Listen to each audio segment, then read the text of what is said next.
তারা ভালোবাসার অভিনয় করবেন, অথচ সত্যিকার ভালোবাসার দায়িত্বটুকু নিতে ভয় পাবেন।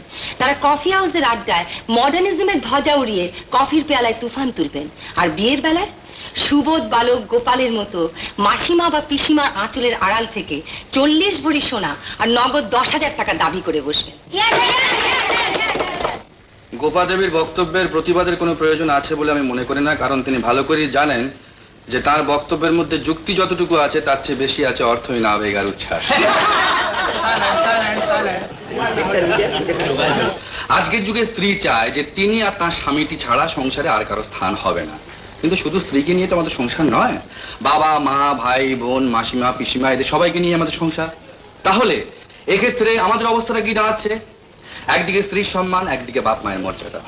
এই দুয়ের মাঝখানে ত্রিশঙ্কুর মতো না ঝুলে আমরা বিয়েটাকে এড়িয়ে যাই, বাকিটা ডিম পাটে পাওয়া যাবে।